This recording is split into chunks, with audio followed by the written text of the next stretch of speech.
પાટનગર ગાંધીનગર વાસીઓ અને તેની આસપાસના ગામડાઓના સ્થાનિકો માટે એક મહત્વના સમાચાર મળી રહ્યા છે.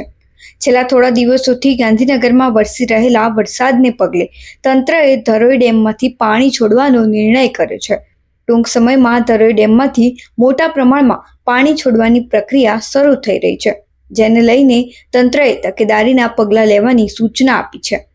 ધરોઈ ડેમમાંથી 47,838 ક્યુસેક પાણી છોડવાનું નક્કી કરાયું છે, જેને પગલે સાબરમતી નદીમાં પાણીનું સ્તર ઝડપથી વધી શકે છે. તેથી તંત્રએ માણસા, ગાંધીનગર અને ગાંધીનગર મ્યુનિસિપલ કોર્પોરેશન સહિત આસપાસના નદી કાંઠાના તમામ વિસ્તારોમાં ચેતવણી જાહેર કરી છે અને એલર્ટ રહેવા જણાવ્યું છે. જાહેરનામામાં જણાવવામાં આવ્યું છે કે નદી કાંઠાના વિસ્તારોમાં રહેવાસીઓએ તકેદારી રાખવી પડશે. કોઈપણ સ્થિતિમાં નદીના નજીક જવાનું ટાળવા તાકીદ કરાઈ છે. જિલ્લા તંત્રએ આપાતકાલીન સ્થિતિ માટે કંટ્રોલ રૂમ સક્રિય કર્યો અને સાથે સાથે સ્થાનિક તંત્રોને પણ રાહત કામગીરી માટે તૈયાર રહેવા સૂચના આપી દીધી છે.